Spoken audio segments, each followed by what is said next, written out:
Hello বন্ধুগণ, আমরা নিয়ে আসলাম আজকে নতুন একটি রেসিপি। তো আপনারা দেখতেই পাচ্ছেন আমরা খুব সুন্দর করে আনারসটি চুলে নিতেছি।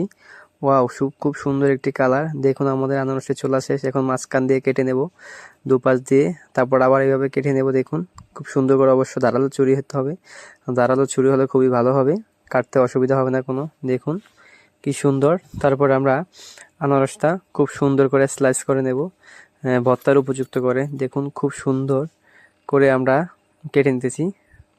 দেখুন, ওয়াও, অবশ্য ভর্তাটা আজকে অনেক স্বাদ হবে, কেননা আজকে নতুন নতুন মশলা দিয়ে আনারসটি মাখানো হবে। তো আপনারা দেখতেই থাকুন। আমাদের আনারসটি কাটা শেষ। দিয়ে দেব তেলে ভাজা পোড়া মরিচ। দেখুন, ওয়াও, কি সুন্দর। তারপর দিয়ে দেবো সরিষা বাটা। এটা কিন্তু দেশি সরিষা, নিজেরাই বেটে নিয়েছি পাটাতে করে। তারপর দিয়ে দেবো পরিমতো লবণ। তারপর দিয়ে দিব সরিষার তেল। দেখুন, ওয়াও, কি সুন্দর একটি কালার এখন চলে আসবে, আপনারা দেখতেই পাচ্ছেন।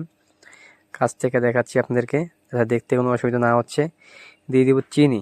অবশ্যই একটু চিনিটা দিতে হবে, কারণ স্বাদের জন্য চিনিটা অবশ্যই প্রয়োজন। এখন হলো খাওয়ার পালা আমাদের। ওয়াও, অসাধারণ হয়েছে, অনেক স্বাদ। আমাদের নতুন একজন সদস্য চলে এসেছেন, আমার ছোট বোন, নাম হলো পূর্ণিমা, দেখতেই পাচ্ছেন। ওয়াও, অসাধারণ।